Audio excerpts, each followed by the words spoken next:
So let's start with Nayib Bukele and El Salvador. So he did an interview with Tucker Carlson that posted like Thursday or Friday, and we're just going to look at about a minute and a half clip. Actually. Pardon? Wednesday, actually. Oh, whatever. Sorry.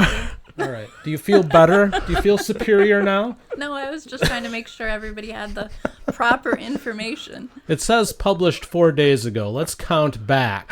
1, 2, 3. That's Thursday. Okay, except I watched it after your interview. All right.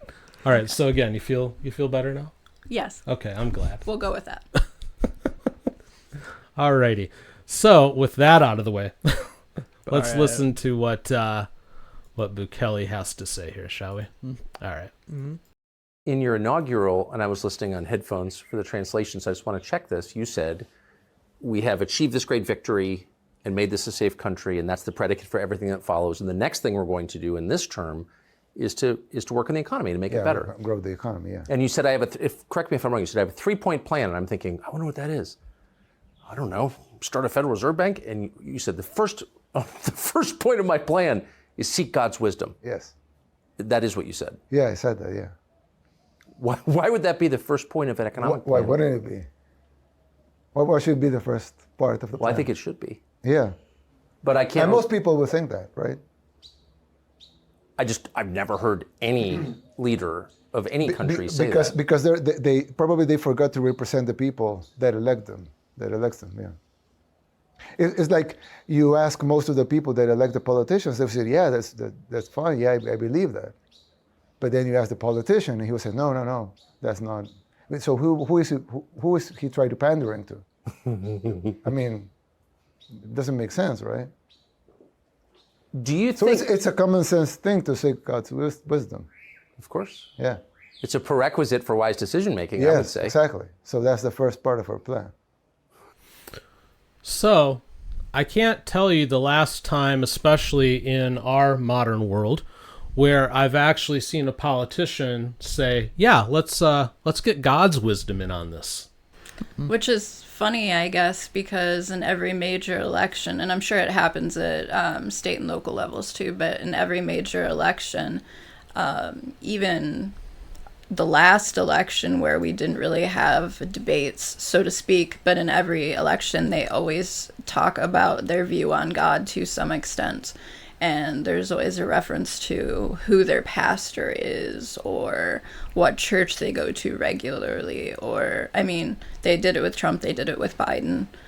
And neither of those two individuals really, outside of the pre-election era, really discussed anything about God after that fact. But they did beforehand.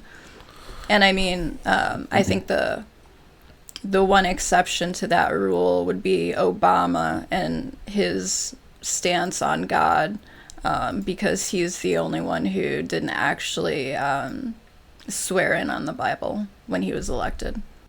I think it's sadly bold that he's come out and done this. And I say sadly bold because it shouldn't have to be bold. The idea that we're seeking a wisdom beyond us. I've never understood why that would be controversial. And I'm not even necessarily speaking to the concept of a Christian God. Any God, it's a weird way to say it, but any God will do. But I think you have to accept the fact that there's something bigger than you. And Well, yeah, unless you're, agnostic? well, yeah. I mean, even then, I don't know how truly agnostic those who claim to be agnostic are. I've never bought into that. Because I believe that we're hardwired to believe in something more than us. We can deny it all day long, but the world is the universe is too complicated to me to believe that there's not something somewhere out there pulling the strings, you know? Yeah. And that's a good thing, because quite honestly, if the universe was left to our level of knowledge, I don't know about that. Yeah. we'd have been over a long time ago, I think, because we're not that great at stuff. I don't know. But Tucker asked him, well, why would that be the first part of the plan? And Bukele responded back, well, why wouldn't it be? You know, it's interesting that there's like a principle about him that he recognizes. And he's, through poll after poll after poll, he's now like the most respected and the most loved leader in the world now. Oh. He passes everybody by a mile. And that's not just polls within El Salvador. That's like worldwide polls. Who's the best leader? He comes out on top. So it's interesting that he's the best, but he also has a little bit of humility to understand that he doesn't have all of the answers. Yeah. Didn't he also say something about, like, who are you pandering to?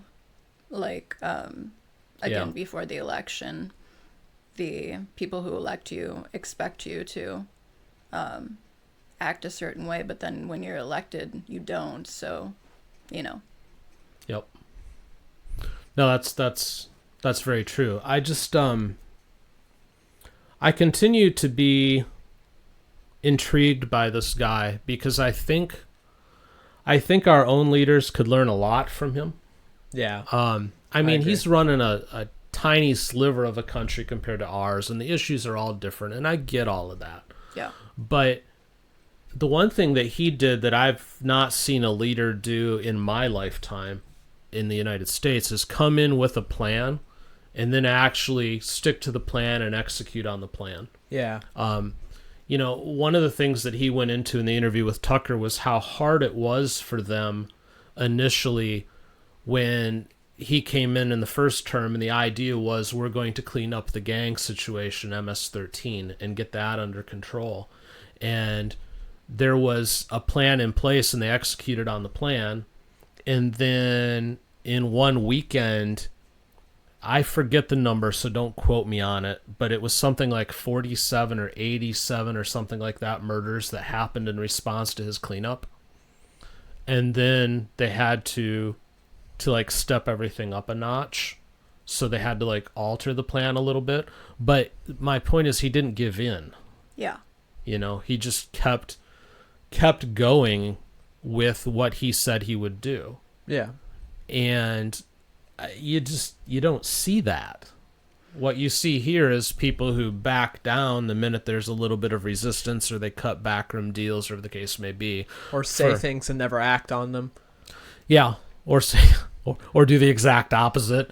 Yeah. That's a big one. Well, I can think of one, we've talked about it, you and I, Dan, Clinton being a good example. When he was elected, his promise about lowering taxes and giving money back to the people, and he actually did acknowledge once he got into office that his plan wasn't going to work. But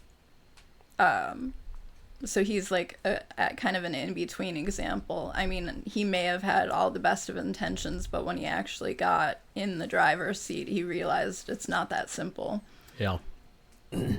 And that's part of the problem with the government in America, I think, is there's so many levels that, I mean, I understand the checks and balances and they're there for a reason, but there's so many levels of bureaucracy that it's not just as simple as one person having a plan and being able to execute it, because your plan relies on the buy-in of so many other people. Yeah.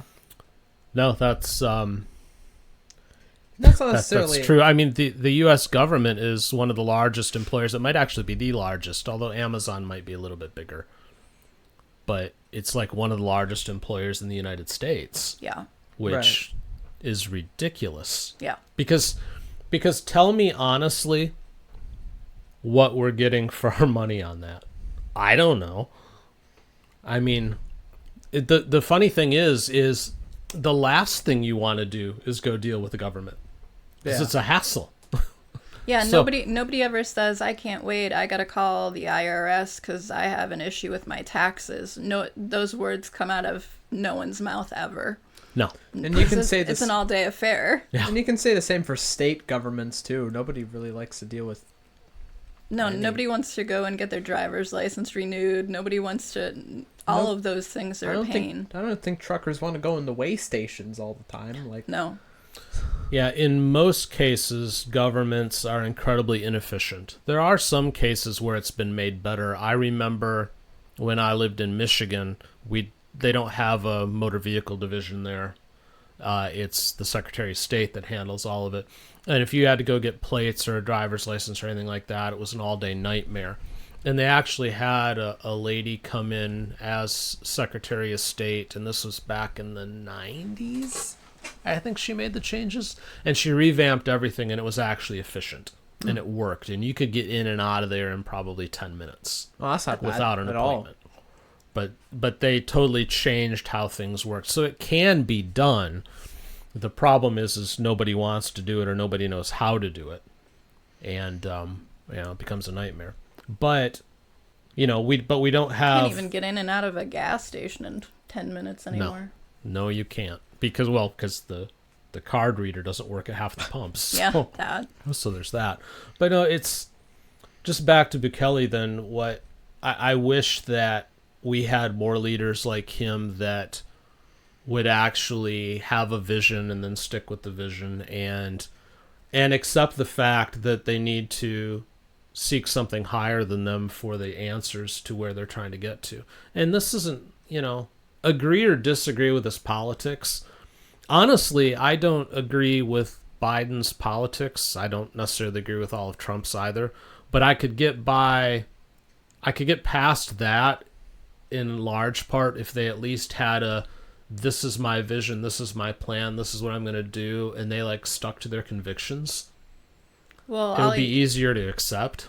all you have to do is look at the fiasco with the border and know that there's no conviction there, because the fiasco was started by Biden, and then he signs this directive that, all of a sudden we're going to close the border and fix the problem. Yay, the problem you started? Did you read the directive, though? No, I haven't read through the... It doesn't stop anything. Oh, well then. It puts in place, for lack of a better way to put it, safeguards, which will stop the influx of people once it hits, again, don't quote me on the exact number, but it was something like 10,000 a day.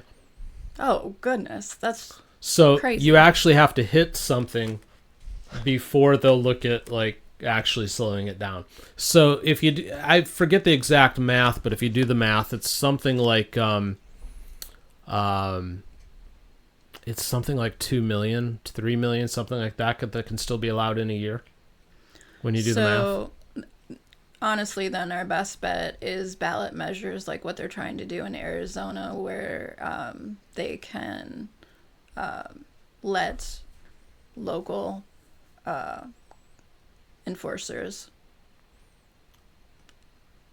deal with the problem. Yeah.